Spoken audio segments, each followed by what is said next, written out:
In this video, we upgrade the hatches on this Hobie Compass Duo Tandem Kayak, and we install a new rectangle hatch, so stay tuned.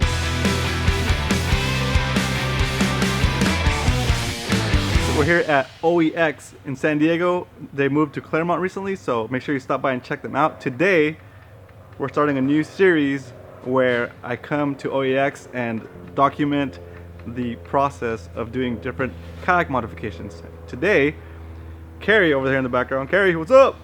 What's up, guys?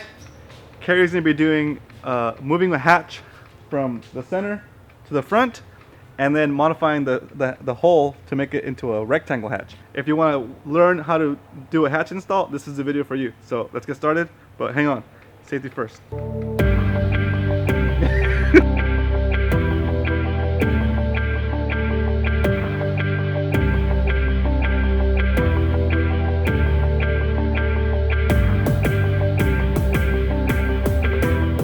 So far, Carrie removed the old hatch out of here, and he's going to use that as a template. He used a gasket as a template to draw out the hole for the hatch he's going to replace, where he's going to put it in the front.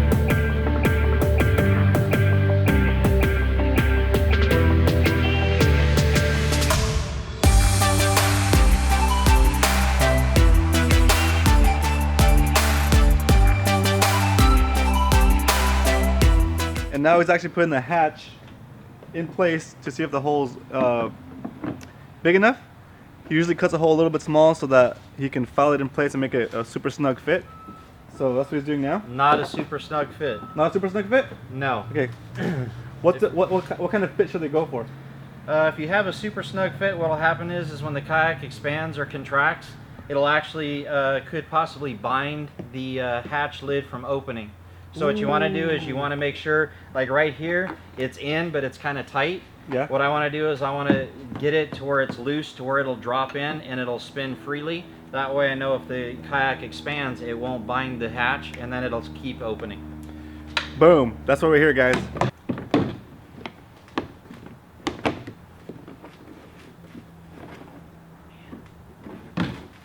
Almost there. Almost there. Alright, so the hole is cut to size. It's not too tight. It's got a little bit of play. And he's doing that so it doesn't bind, right? Yep, that is correct. Alright, guys, so Carrie just vacuumed up the plastic pieces from the drilling, or from the cutting of the hatch, and he's doing a really clean install. Get it? Clean install. How do you know this is straight? So it's, what I like to do is I'll open the hatch lid and I'll lean it forward and it'll hit the kayak. And like you see on this, it's hitting the side of the kayak over here, but it's not hitting this side. So what you can do is just leave it open and then rotate the lid around, and then you see how it moved another ½ an inch, and now it's going to line up to where both sides are hitting the kayak. And then that's about as straight as I can get it, is like that. And that'll be where I set my holes to do the permanent install. Sweet.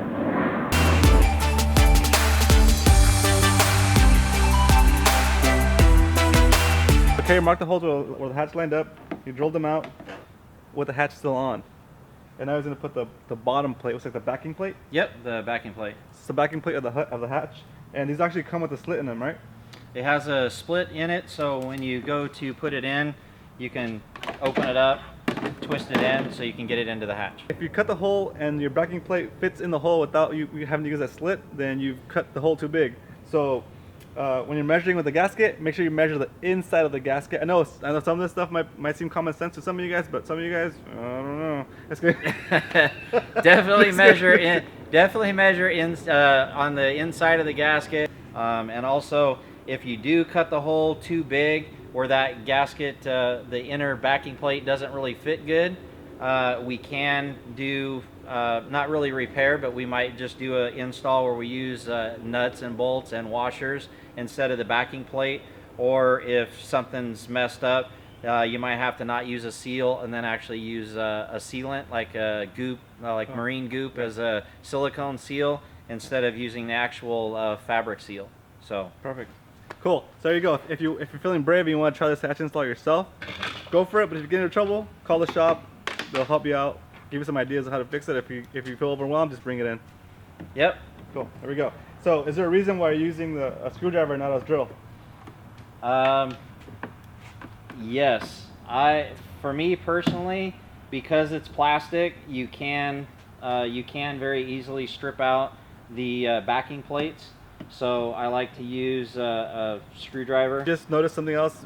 Another thing for you guys to know is that he doesn't tighten the screws all the way down when he's doing the initial, when he's putting the screws in place.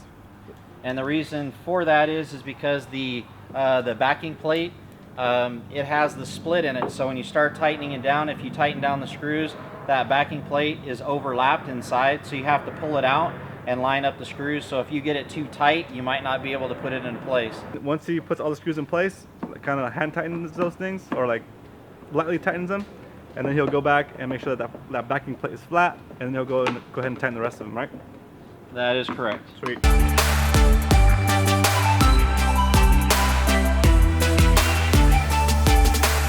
Next on the agenda is to install this rectangle hatch. It reminds me a lot of my hatch. It's like a Hobie, it's a triangular hatch, huh? It's the center rectangle hatch. So as per Hobie's instructions, they tell you not to use this piece, which is the foam seal that goes between the actual hatch and the deck of the kayak. Do not use this as the template when you're going to cut it out. Main reason, because it moves too much.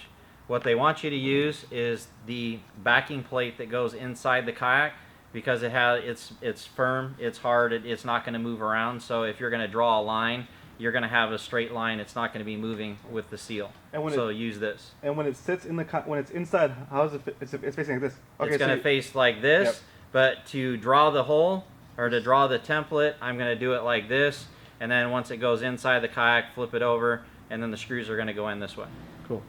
On this one, the best way I found to do is you're going to take this inner piece, which is the backing plate, and you can use this center mark here and this center mark here as kind of the middle of the actual hatch.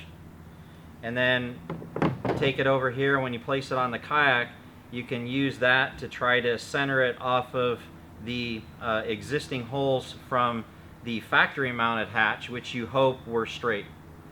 If they're straight, then you're gonna have no issues with the install at all. And then what I do on here is I try to take and measure from the inside of here to the inside to the lip that's of the hole, and see what that dimension is, and then make that dimension the same on each side, and then you know you have it centered to this hole, which should be centered in the kayak as long as it was centered from the factory.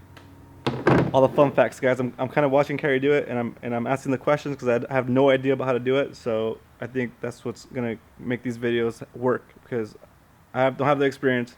He knows what he's doing, and some of the details he's not sharing are because he just kind of takes it for granted that we would know them. So yeah, let me know if you like this kind of content, and if you like this format, give it a thumbs up, and we'll keep making these for you guys.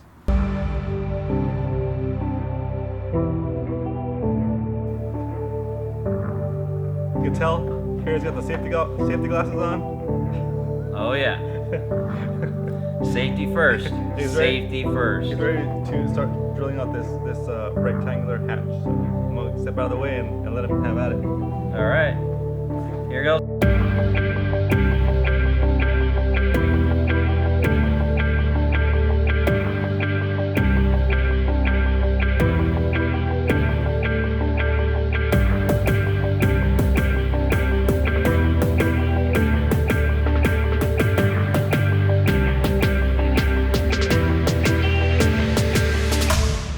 First, open the latch, then set this in, and then I was setting it, because if you don't do that and you turn this, you're gonna go, man, it's not going in. Right. You're gonna go, what's going on? You just open that, and then it'll seat down, and then you can make sure that it's seated properly. Sweet. And it's loose enough that it's not gonna bind. Oh, nice. Okay. And then that slack will get taken up by the gasket on Well, yeah, and then the yeah. slack here, because this right here, it does have a slight curve. Right. So when you put this on and you put the seal down here, and then you put the backing plate underneath, it's going to kind of pull this part of the kayak is going to pull up and flatten out. The rest of it's flat, but this part's going to flatten out a little bit, and it's going to sit in there fine. Cool.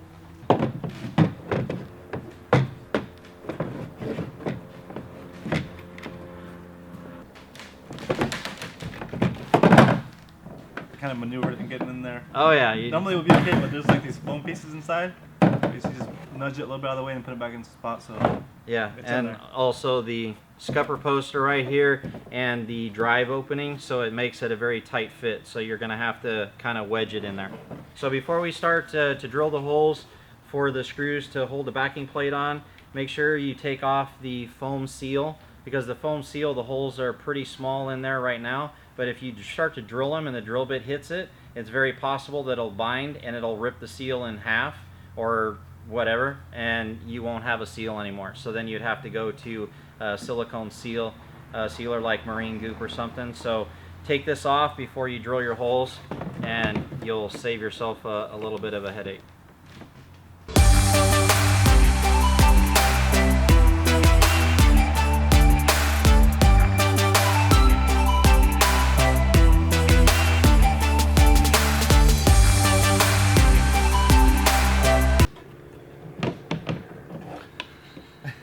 I got myself. That was pretty good. Like, what's going on? I was waiting how long it was going to take for Carrie to realize the screws in there before I tried to take off the hatch. It's alright guys. We're making Carrie nervous. He usually does this on his own. It's like a zen thing for him, but we're over here interrupting his process. So thanks Carrie, thanks for hooking us up. Not a problem, man.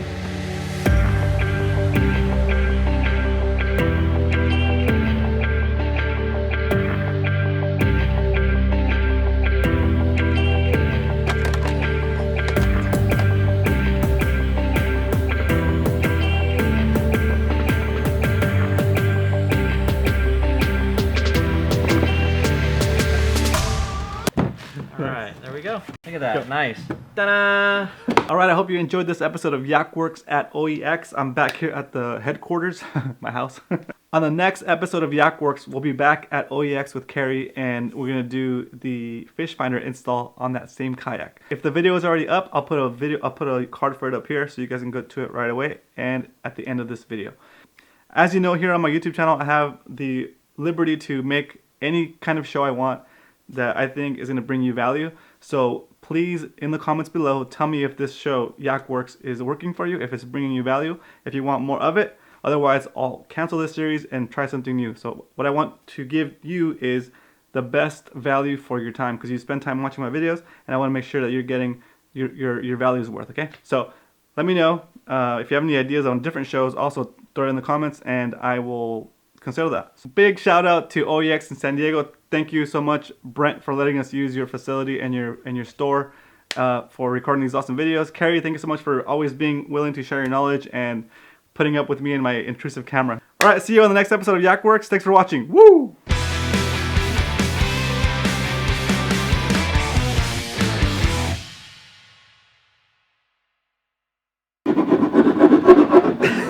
Hatch open. Yeah. And you can have it, say it's like that. And you're like, oh man, that looks good. But when you open it, it's not straight. Well, no, because it hits one side. Yeah, let me do that again so I get the camera on there. Okay, that's what I'm like. Here we go. Right. Slowing down my process. That's right. That's right. Slowing down the process for you guys. So you're welcome. All right, ready? Yeah. Let me stop. Oh, they're coming back. The Hornets are flying today. Yep. Ooh, toys. Okay. I like getting toys. You can call me captain of the one take. Nice. Oh, skills. Go on. Hookups. Hookup delivery. Yeah. All right, guys, here we go. This is the Lawrence unit we talked about earlier.